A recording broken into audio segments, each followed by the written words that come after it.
J. Mario Arbeláez, ¿Qué tal, maestro? bienvenido al Café Picante. Muchas gracias. ¿A qué vendré pues a hablar de los pecados de J. Mario Arbeláez? A los pecados de J. Mario Arbeláez. Primero, ¿J. Mario Arbeláez está vivo o no? Pues eso dicen, me llaman el resucitado cuando ando por las calles. Sí. A mucho honor, pues, porque me tocó pues pasar las duras y las maduras, porque a pesar de que fue falsa la noticia, pues cuando la recibí, la tomé como en serio, me pellizcaba a ver si estaba vivo y prácticamente me tocó pasar pues por el Averno. Estuviste con Caronte y con todo ese combo. Con todo eso y me ha servido para unas crónicas que estoy escribiendo. Bueno, J. Mario Arbeláez pues, es uno de los grandes poetas colombianos, cofundador del nadaísmo con Gonzalo Arango hace ya muchos años, y pues un personaje que ha transitado por el mundo de la poesía, por el mundo de la cultura en Colombia, con un fuerte acento en la publicidad, hasta campañas electorales hizo. Y también es un muy conocido columnista del periódico El Tiempo, y una persona que ha estado activa en el Frente Cultural durante 65 años. Bueno, Jota, entonces ese episodio de la clínica donde estabas se solucionó. ¿Y por qué se produjo eso que los poetas llaman ese entuerto? Sí, mira, fui a la clínica porque tenía un dolorcito y bueno, allá tenía un trombo en el pulmón. ¡Ay, carajo! Saqué una fotico en la cama por las redes y esa noche había 3 amigos celebrando un cumpleaños, el poeta Roca, el poeta Mutis y el poeta Herrera. Fernando y Santiago y Roca. Exactamente. Ah, que el pobre Jota está en la clínica y ta. Después se despidieron porque estaba cumpliendo años Roca. Se fueron Roca y Mutis y de pronto el amigo Herrera escribió: acabo de encontrar una noticia de que J. Mario ha fallecido. Pero Fernando estaba contigo hace un rato, ¿qué? No, yo estaba en la clínica, ellos estaban en su respectiva, sí. Antes de eso, Roca escribió un elogio, pues una nota necrológica muy bonita, pero íntima, pues entre los amigos. Y eso llegó a Casa de Citas, y como Casa de Citas es como una especie de casa de poesía, sí, la Candelaria, sí. La sacó a flote y la tomó de allí la W y todos los periódicos. Entonces eso, pues, estuve muerto entre las 12 de la noche y las 8 de la mañana. Cuando resucitaste. Que me llamaron de la W. ¿Quién habla? J. Mario, pero si usted está muerto, si acabamos de dar la noticia de su muerte. Y le dije, no, pero ¿cómo así? Entonces me hizo Julito pues un amplio reportaje mientras estaba el doctor Casas haciendo mis honores, ¿no? Ya estaba de necrologista. ¿Okay? Ya estaba de necrologista, sí. Entonces, a lo último, pues, le dijo, ¿y qué tiene que decir pues, frente a esto? Le pedimos excusas y todo. ¿Qué me dice? Y le digo, pues no me cuelgue, Julito. Jota, para ilustración de nuestra gente del Café Picante, que en parte es cercana a su generación y a la mía, porque usted y yo no somos de la misma, con su venia. Tenemos una... ¿Qué era, qué es y qué será el nadaísmo? Bueno, el nadaísmo es la única palabra del idioma que no tiene definición. Mejor dicho, existen 1000 definiciones del nadaísmo, todas falsas. Entonces nunca hicimos una definición a pesar de que nos lo pidieron del diccionario Larousse, porque si hacíamos una definición lógica, pues por contrarréplica nos destruían. Sí. Entonces más bien asumimos una posición absurda, dada, más aún zen, ¿no? Entonces de esa manera el nadaísmo ha podido subsistir 65 años. ¿Y la palabra está aceptada? Pues así como estaba aceptada el nihilismo. Claro. Entonces Gonzalo, cuando hizo su primer manifiesto, cuando tuvo que huir de Medellín porque lo perseguían las turbas, ya que había caído Rojas Pinilla y él había sido pinillista, creo que estaba planillado para asistir a la Asamblea Constituyente. Entonces las turbas lo iban a buscar para lincharlo. Entonces él tuvo que huir de Medellín. Primero llegó al Chocó, después a Cali. En Cali lo acogió Hernán Nichols, un gran publicista. Claro que sí. Y vivía en la oficinita de publicidad de Nichols de 7 de la noche a 7 de la mañana, que era mientras no estaban los empleados. Y ahí escribió el manifiesto nadaísta, porque encontró un libro de nihilismo y dijo, no, pues yo ahora, ¿cómo hago para regresar a Medellín? Todo paisa que sale de Medellín tiene que volver pues con un carrote o con una viejota o a ver a la mamá. Entonces vio ese libro de nihilismo y dijo, nadaísmo, con eso voy a regresar a Medellín. Entonces regresó a Medellín a corromper a la juventud, precisamente como una venganza por ese intento de linchamiento. Y ahí volvió a Cali, y en Cali hizo su conferencia, y yo abandoné el Colegio de Santa Librada, fui a escucharlo, y me fui tras él. Por eso nunca recibí el diploma de bachiller de Santa Librada. 15 años después me lo dieron honoris causa. En el Santa Pedrada. En el Santa Pedrada, porque de ahí tumbamos a Rojas. Pero, ¿y cómo se fue conformando el grupo? Es decir, llegó gente que luego fue muy conocida, muy importante, como X504, el mismo Elmo Valencia. ¿Cómo se fueron uniendo ustedes? O sea, ¿cuál era el vínculo identitario en la resistencia, en la mamadera de gallo y en la agresión contra el sistema poético, inclusive? Sí. Lo interesante del nadaísmo es que fue un grupo creado, aparte de Gonzalo, que tenía 25 años, y Elmo 32, todos éramos menores de edad, de clase media baja y de provincias. Eso no se había visto en movimientos literarios. Y principalmente los focos, no sé por qué esas ciudades tienen esa suerte, eran Medellín y Cali, sí. ¿no? Entonces, y había una cierta contraposición con la poesía almibarada y seca de Bogotá y lo que se había producido. Exactamente, sí, había una bronca contra el centralismo. Pero también eran muy diferentes. Nos unía la irreverencia y el humor negro, ¿no? Pero los de Medellín eran más tangueros y nosotros más salseros. ¿Ya había salsa? Pues por lo menos había la rumba cubana. La música afrocubana que se convirtió finalmente en salsa. Usted ha sido un consumado salsero en el sentido. Buen bailarín era en mi época.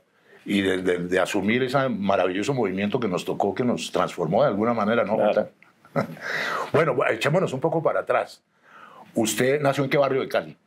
A ver, yo nací en el barrio San Nicolás. Estuve allí en San Nicolás y nos fuimos los primeros días de agosto del 57, y resulta que en esos días hubo la explosión de Cali.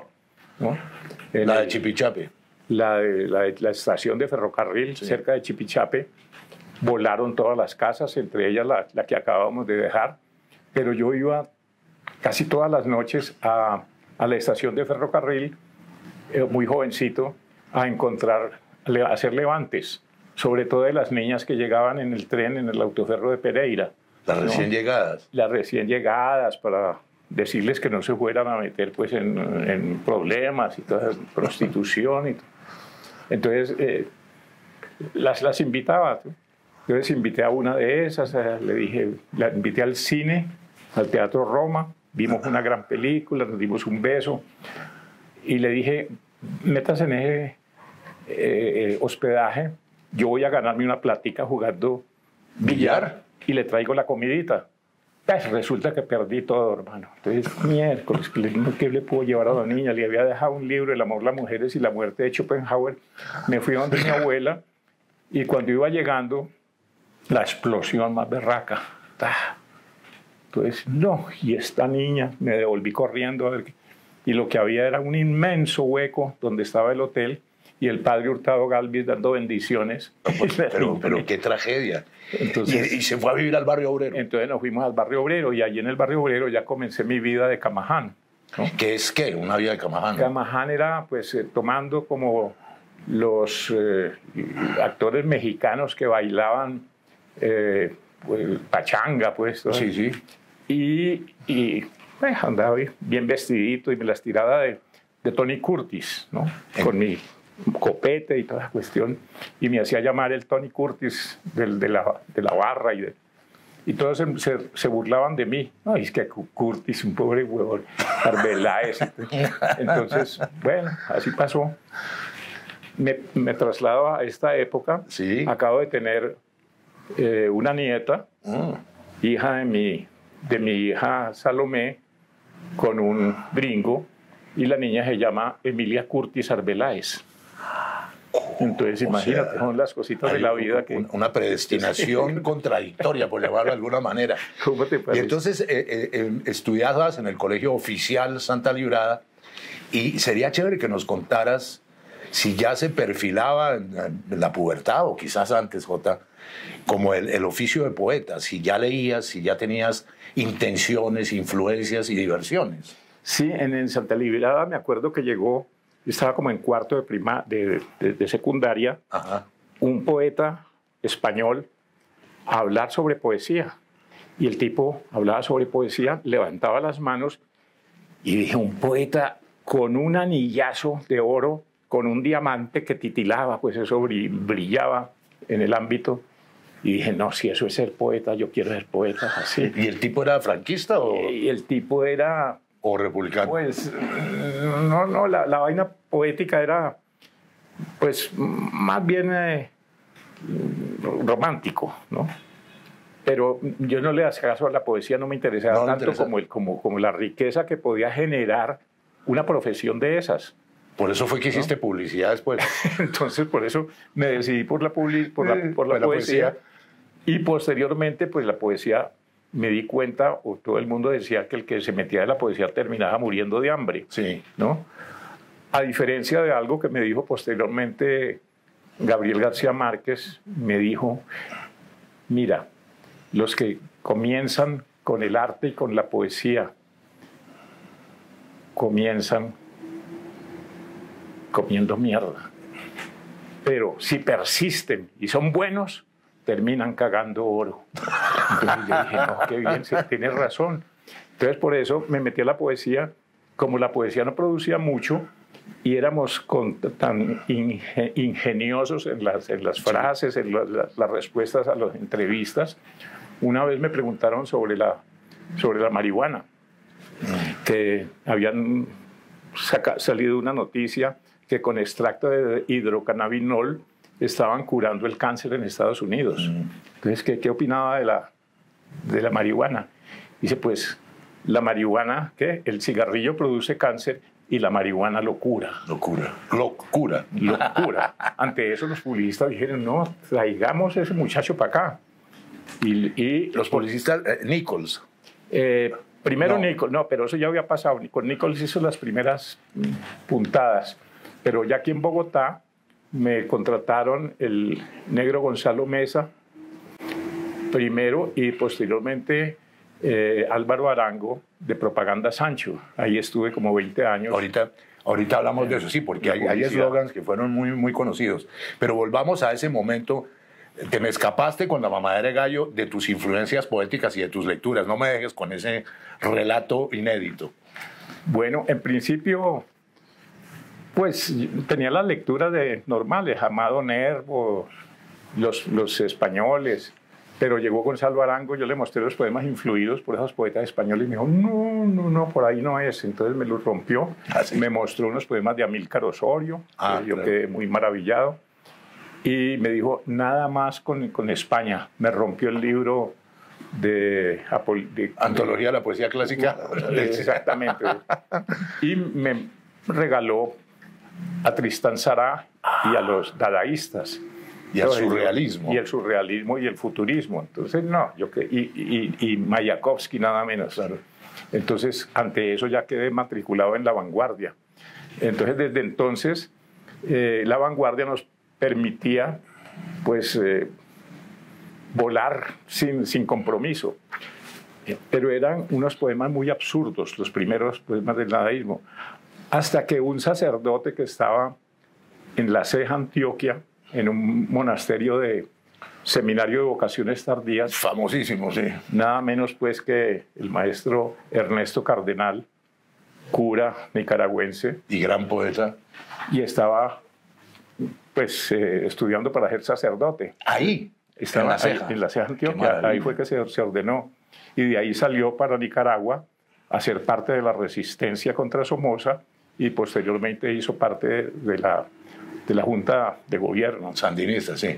Entonces me escribió una carta, no, leí los 13 poetas nadaístas, esa poesía no es por allí.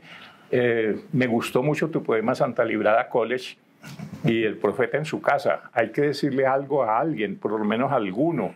Olvídense de todas esas tonterías de abstraccionismos y dadaísmos.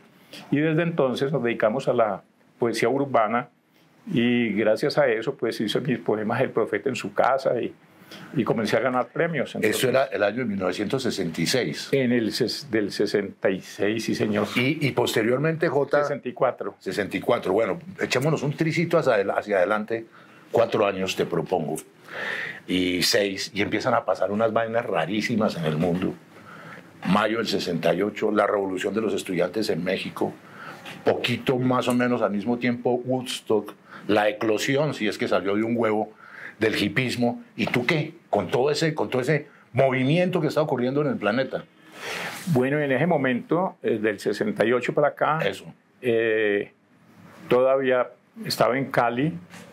Tuve un traspiés amoroso con mi primera adoración, con Marlene. Porque tú adoras, ¿no? Tú no amas, tú adoras. Sí, precisamente acabo de publicar Mi crucifixión rosada, que es Ma crucifixión en rose, está en francés también. Ah, es bilingüe, sí. Que es tomado de la crucifixión en rosa de Henry Miller. De Miller. Que son 3 tomos, Nexus, Sexus y Plexus. Y ahí se comprueba que lo tuyo es adoración. Adoración. Y epifanías, ¿no? Te llegan momentos en los cuales te pasan cosas y las conviertes en obras literarias. En obras. Entonces, bajo ese fracaso, digamos, sí, me vine para Bogotá. Y en Bogotá tuve contacto a través de una mesa de mediums con unos santos de la iglesia, pero de eso hablamos más adelante. Pero espérate, siempre ha sido evidente tu irreverencia y tu crítica a toda la estructura religiosa judeocristiana, y sin embargo tenías relaciones, digo un poco clandestinas, con los sectores angelicales. Llegué a Bogotá sin 5, todo llevado, sí, el corazón destrozado, sí, y tenía que para la última cervecita en el bar Chivago, que quedaba en la 23 con Quinta, cuando se me acercan un par de personajes y me dicen, ¿usted cree en profetas? Les dije, no, pues yo creo que soy profeta, pero no tengo ninguna divinidad que me acredite. Ay, qué interesante. Nosotros estamos en unas comunicaciones espiritistas con unos espíritus superiores y nos dijeron que usted estaba aquí, que viniéramos y lo invitáramos. Pillado. Entonces me subieron al sitio donde estaban con la ouija. Ah, con la Entonces, tabla. La tabla, con letras, bienvenido, J. Mario, y les dijeron a los mediums que hicieran una explicación y el por qué me llamaban.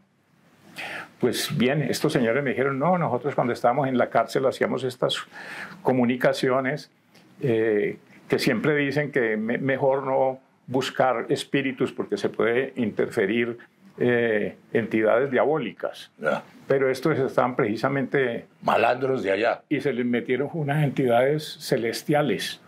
O sea... Y les dijeron, queremos hacer un cisma entre el club de arriba y algunos iniciados de abajo para recuperar la verdadera imagen de Cristo, que no es la de Roma. No. Entonces, por eso los hemos convocado a ustedes y queremos a este poeta J. Mario Arbeláez, que es antirreligioso, y en cierta forma tiene razón, me decían los espíritus. Sí. Los espíritus eran San Nicolás de Tolentino y San Nicolás de Hipona. Esos.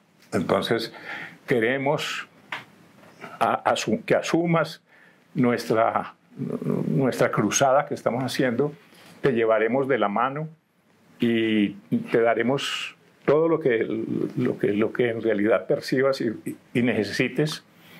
Eso fue en 1967. Pero perdona, Jota, te estaban convocando esas entidades astrales a una especie de participación en una reforma tipo Calvino, o Martín Lutero, o John Knox. Exactamente, sí, señor. Y que me iban a... Pero un revolucionario como tú, ¿cómo podía aceptar el reformismo? Por eso, ahí me decían, grita, Cristo, creo en ti. Y como, pues en realidad yo no podía, pues nada, un nadaísta completamente ateo. Sí. Entonces dije, no, no puedo, no puedo. Apenas dijo no puedo, comienzan con unos cristos a saltar en los asientos, retírate Satanás, a conjurarme. Yo me arrastraba por el suelo llorando y toda cuestión.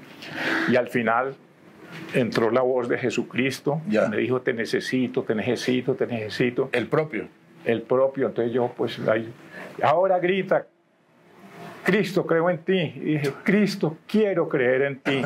Me dijeron, creerás, ese será tu escándalo y te llevaremos de la mano. ¿Y te significó un cambio en tu vida eso? Desde entonces todo me ha fluido. Todo te ha fluido. Todo me ha fluido. O sea, fue una consagración. En realidad, y como me llamaron pues de la publicidad y me daban muy buen billete, por la poesía no me daban ni un peso, por un eslogan me daban 1 millón. Un billete, claro. Entonces con eso pagaba mi bohemia y la de los demás. Las bolas.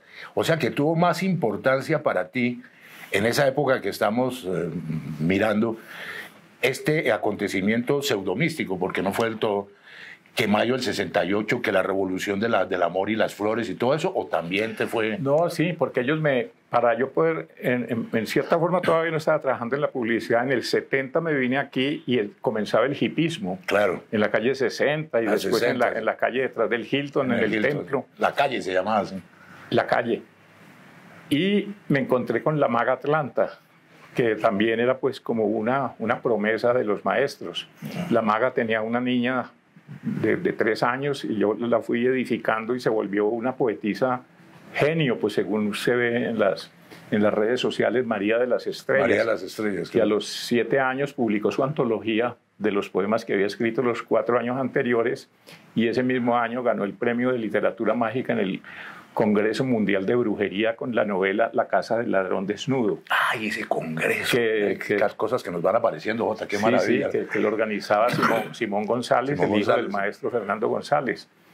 Bueno, entonces seguí en ese proceso y en esos 10 años, del 70 al 80, arreglé los poemitas que había traído de Cali en la mochila con los calzoncillos y todo. Y en el 80 me gané el premio de la editorial Oveja Negra, que era de García Márquez por entonces, con la primera versión del libro Mi Reino por este Mundo, que reunía los poemas del 60 al 80. Cuando ya pasaron otros años, reuní los poemas del 60 al 80 y del 80 al 2000 y hice este libro, que Mi Reino por este Mundo, los poemas de la vida. Por este mundo. Y eso no es cualquier cosa. Miren eso. Fondo de Cultura Económica. Importantísimo. Fondo de Cultura Económica. Eso pues para mí es una consagración y además es la segunda edición porque la primera la hizo la Universidad del Valle. También un reconocimiento en el 80 y en el 2001 y ese mismo año la Gobernación del Valle me concedió el premio Vida y Obra. De modo que todo esto es secuencia de las promesas de los maestros del Club de Arriba. Hay una cosa, usted y yo que nos conocemos y creo que somos más o menos amigos, que siempre he querido preguntar. Y tiene una pequeña dosis de vergajada, digamos, cariñosa.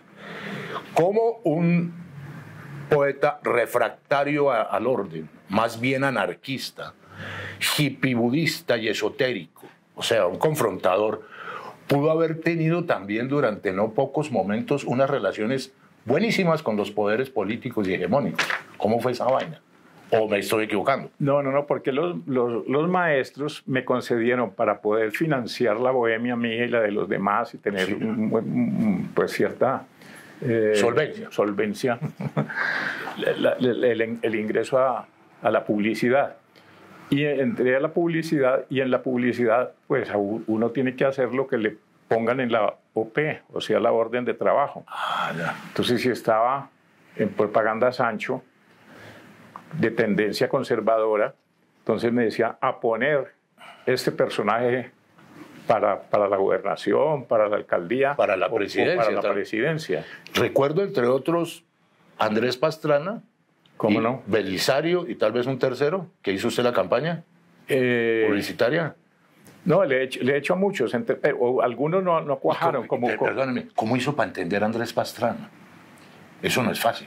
Bueno, me dijeron, esta tarde llega el candidato, quédese después de que se vaya el personal y escribe el eslogan, pero tiene que ser un eslogan rigurosamente que lo lleve a la alcaldía primero. A la alcaldía, sí. Entonces yo, muy bien. ¿Sí? Y en ese momento me llama el encargado de la portería. Mire, aquí que lo busque una niña que quiere conocerlo, que quiere hacerle una entrevista. No puedo atenderla, que dé una vueltica. Que la niña que ya dio la vueltica, que yo no sé qué. Entonces bajé y la invité a un barcito que había ahí al pie de Propaganda Sancho, que tomara algo. Y seguía yo buscándole el eslogan. Que ya la niña ya se tomó el traguito ese, que sí puede subir. Bueno, que suba. Pero estése ahí quietica. Yo, nada, que me salía nada. Entonces que me dijo, no, es que yo adoro el nadaísmo. Y me dijo, yo fui novia del que me ha quitado la novia del primer amor. Ajá. Ante eso, yo, qué cuento de eslogan. De Pastrana. Entonces me fui a abrazarla. Y en ese momento suena el teléfono y era don Álvaro Arango, el rector de la agencia de publicidad. Aquí ya llegó el candidato. Ya tenés el eslogan. ¿O qué estás haciendo? Y yo le digo, no, don Álvaro, yo aquí diciendo y haciendo. Diciendo y haciendo, espérate un minuto. Loco, que preciso, perfecto el eslogan, que te lo compra y que vengas y te tomes un trago con nosotros. Y claro, y diciendo. Entonces, y haciendo. Diciendo y haciendo fue uno de los eslogans más magníficos. No en tu caso, pero en el caso de Pastrana, dos suculentas mentiras, ni dijo ni hizo, nunca nada, pero bueno, eso es harina de otro costal. Entonces, desde entonces con esa niña seguí hasta el día de hoy, todos ya estamos. Entonces, bueno, estás empezando a entender toda una dinámica entre el trabajo y el amor, ¿no es cierto? Entonces, quiero decirte, si a uno le ponían la orden de trabajo, yo no fumo, sin embargo hice las campañas de Marlboro, ¿no? Pues sí fumaste, pero no propiamente cigarrillo. No, solo opio. Opio. Tan rico que es, ¿no? Es como soñar a voluntad esa vaina. No, y es que como con la marihuana había hecho varias eslogans, ¿no? Por ejemplo, la marihuana es el opio del pueblo, ¿no? Dado su precio, ¿no? Te cuento, una vez yo trabajé con un amigo nuestro, con Ángel Becasino. Como yo también. Y para Coca-Cola. Y entonces había una gaseosa de Coca-Cola que se llama 4. Y Becasino me pidió una frase. Y entonces yo me puse como a voltear, y le dije, ponte en 4. Me dijo, no cabe la menor posibilidad, está muy buena, pero no. ¿Te ocurrieron ese tipo de desengaños publicitarios? Sí. Pues con muchas campañas no me las compraron. Los mejores eslogans en realidad se quedaron en el tintero. Ajá. Pero, por ejemplo, hice uno muy chévere para un candidato a la presidencia que no llegó, que era de la Calle, porque de la Calle era un nadaísta, el único... Humberto de la Calle, claro. Humberto de la Calle, el único político que se ha considerado nadaísta. Dijo, yo soy nadaísta para que no lo pusieran pues como seguidor de algún otro jefe. Y fue el que logró la paz de Colombia, de modo que el nadaísmo logró la paz de Colombia, y le hice el eslogan, de la calle a Palacio. De la calle a Palacio, claro. ¿Y a Belisario? Y a Belisario no, porque cuando Belisario estaba de candidato, nosotros le hicimos, él y yo, la campaña a Rojas Pinilla. Entonces hicimos el libro Rojo de Rojas, que era denunciando el fraude electoral que hubo el 19 de abril. En esa época, o sea que volviste a conectar con Rojas, que tenía a Gonzalo Arango como una génesis de muchas cosas. Imagínate. En la campaña. Qué chévere, ¿no? Y precisamente cuando estaba en Santa Librada había participado en la tumbada de Rojas, por eso desde ese 10 de mayo se llama la Santa Pedrada. Santa Pedrada. Hay quienes dicen que tú tuviste no relaciones de militancia, pero sí de cercanía y como de afectos con el M-19. Sí, porque cuando me gané el premio de la Oveja Negra, los 100.000 pesitos, sí. Dije, voy a donar parte de este premio a los presos políticos. Y fui a la Picota y le entregué a los que estaban allí una donación, el 10%, 10.000 pesos, que era un billete para que tomaran tinto. Sí. Y el comandante Cero me dio la ruana con la que se había tomado la embajada. Rosenberg. Rosenberg. Ahora es uribista, ¿sabes? ¿No? ¿Cómo no?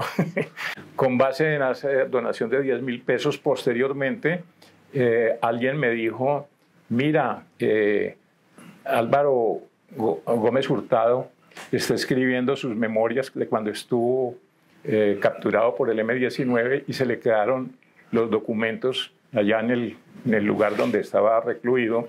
Necesita eso. ¿Cómo hacemos? Hemos acudido a Felio y a Alonso y nada. Entonces le dije, espérate, yo tenía el taller de poesía en la Casa Silva y había uno del M-19 y le mandé decir al comandante Papito, A Pizarro, con quien había estado, porque lo había visitado también sí, con Becasino para pues tomar apuntes escribir sobre él, y le dije si de pronto me puede mandar esos documentos. Pues perfecto, me mandó 100 páginas de escritos, fotografías no, dibujos, autorretratos, caballos. Entonces me los mandó para que yo se los entregara a Álvaro Gómez. Se los llevé, se los entregué y hizo su libro Soy Libre y no puso sino 2 o 3 carticas a su esposa. Esto es una confesión que voy a hacer y voy a comenzar a ¿Por primera vez lo dices? divulgarla. Lo he dicho, pero no me lo han creído. Bueno, dale. Me dijeron, usted fue uno de los perseguidores, el perseguidor más grande del cristianismo, el asesino más grande de los cristianos. ¿Quién fue? Usted fue Nerón. Carajo. Entonces usted es la reencarnación de Nerón. Y usted tiene que pagar las culpas de ese emperador en esta vida. Y me puse a estudiar bien las cosas de Nerón, compré libros y todo, y Nerón está señalado que va a ser el anticristo. Entonces lo que querían los maestros de la iglesia es que el Nerón resucitado o reencarnado, J. Mario Arbeláez se volviera cristiano. Cosa que cuando llegue Cristo encuentre el anticristo, en vez de ser su enemigo, sea quien lo reciba con un beso en cada mejilla. Pero cargas con una responsabilidad universal. Por eso no, cuando me dijeron que yo no me puedo morir antes de que venga él. ¿Y está cerca esa vaina? Ya está que viene. Sí. Yo creo que para las próximas elecciones.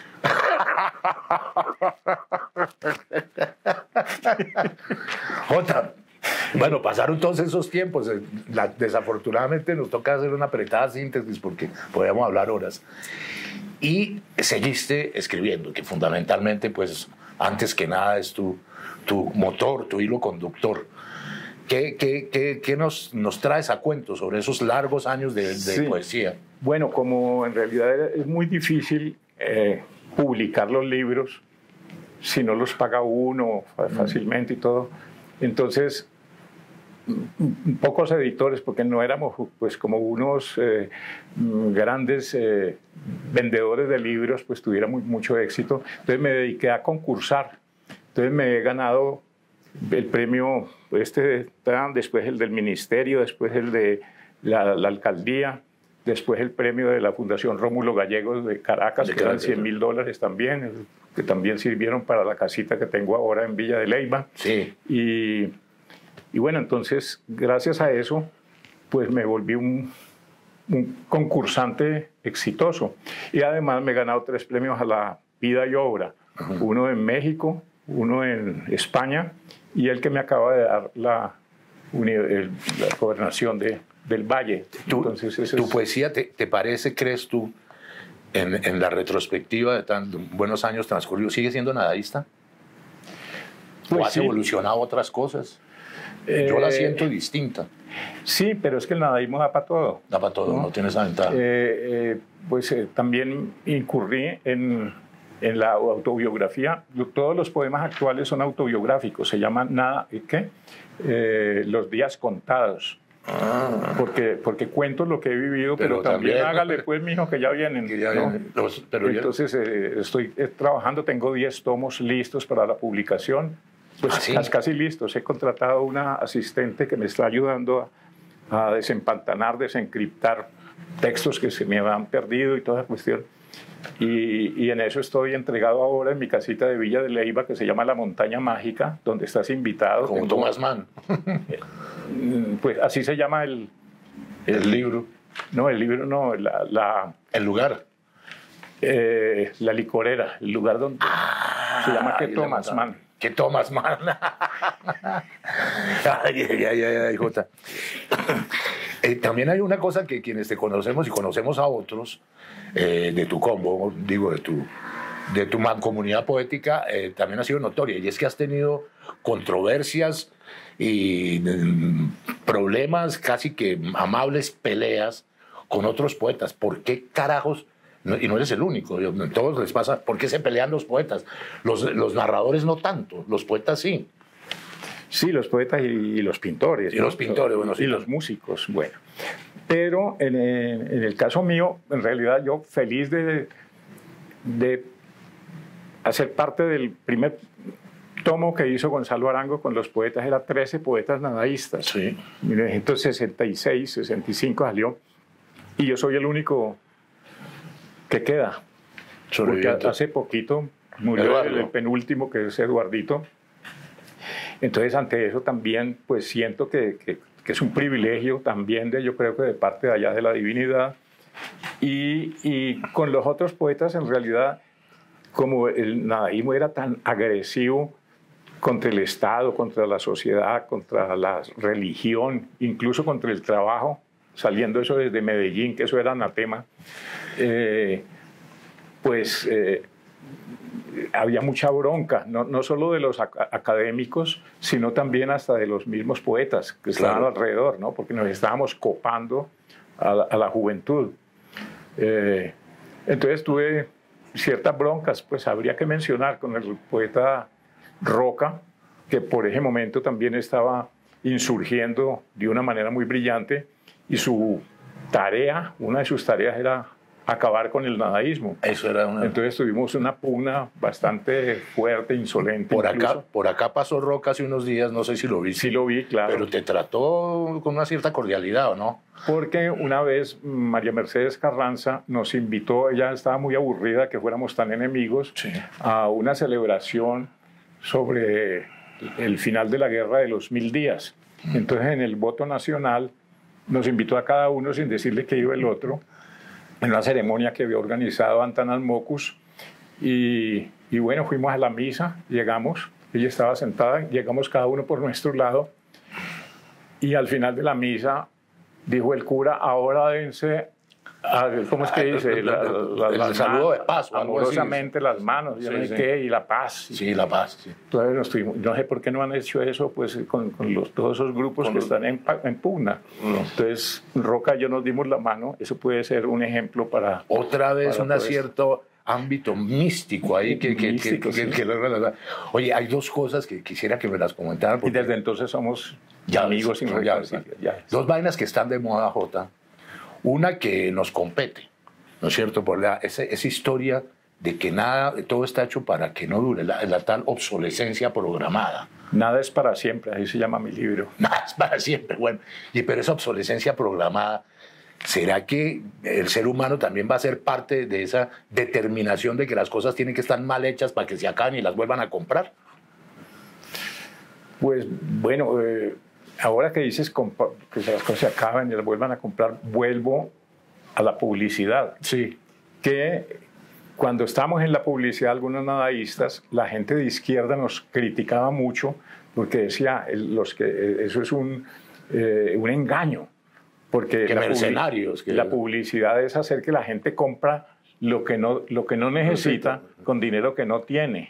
¿No? Sí, claro, en realidad, pero la publicidad a mí me pareció maravillosa, aparte pues porque me generaba mis denarios, porque lo que hacía era que la gente escogiera, en vez de comprar esta crema dental, comprar esta otra. Entonces era más opciones. Bien hacer una venta de opciones. Pero lo que tú dices, sí, hay que ver que la cosa cambie. El cambio... Yo estoy muy pendiente del cambio social, ¿no? Sí. Pero pienso que más que el cambio, más que cambiar, hay que cambiar la manera de cambiar. Ya, eso es toda una complejidad. Bueno, que lo oigan quienes creen en el cambio, ¿no? Nuestros amigos. Hay otra cosa que a mí también me inquieta, Jota. Quizás porque no la entiendo muy bien tampoco, ni siquiera en su definición, que es la inteligencia artificial.